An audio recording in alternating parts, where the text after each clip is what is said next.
7000 ans d'histoire pour l'île de beauté, la Corse. La dame de Bonifacio aurait vécu il y a 6570 ans. 4 siècles avant Jésus-Christ, des bergers et des marins édifient des dolmens escortés de menhirs pour honorer le culte des morts. Plus tard, ils seront sculptés pour représenter des guerriers. Les envahisseurs se succèdent. La Corse résiste. Les Grecs, les Carthaginois et les Romains la colonisent. Après 500 ans d'invasion barbare et sarrasine, en 1195, le pouvoir des Génois s'installe. Les Corses n'acceptent pas cette domination étrangère. La révolte éclate en 1729. 1769 marque la fin de cette guerre d'indépendance, l'année de la naissance de Napoléon Bonaparte. Respect des traditions, fidélité à la langue corse, conscients de leur identité, avides de liberté, les Corses obtiennent en 1990 l'autonomie administrative.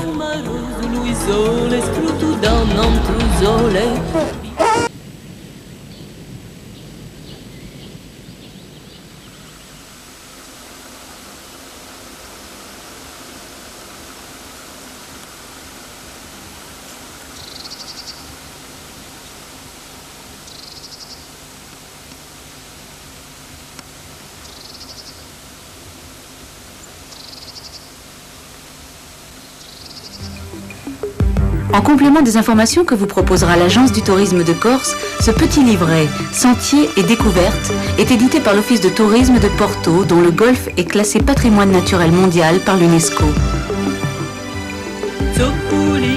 Pour profiter pleinement de votre séjour, munissez-vous de ce guide qui, à travers 9 itinéraires, propose une véritable découverte de l'identité corse. Un cadeau évasion.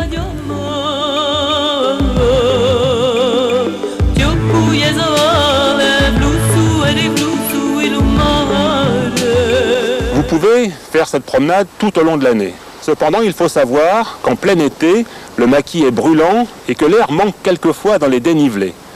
Pour découvrir le maquis en fleurs, il faut venir au printemps. Il y a cependant un petit inconvénient. L'eau pour la baignade est encore un petit peu fraîche. Mais dans tous les cas de figure, il faut partir le matin de bonne heure et bien chaussé. Glisser dans son sac à dos de l'eau et du ravitaillement.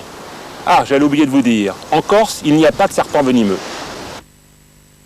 Avant de quitter la Corse, provisoirement car nous reviendrons à l'automne, 3 livres édités par le Parc naturel régional de Corse. Savoir populaire sur les plantes de Corse. Plus qu'un inventaire de la flore de l'île, le recueil des utilisations traditionnelles.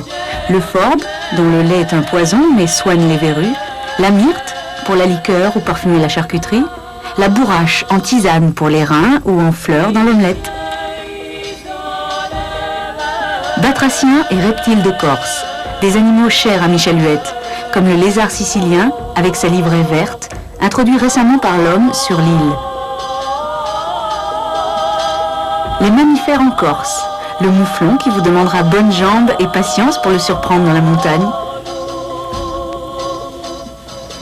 N'oubliez pas que Michel Huette a sélectionné sur 2 cassettes, Provence et Alpes, 8 randonnées, une invitation à la marche, des idées pour vos sorties nature de fin de semaine.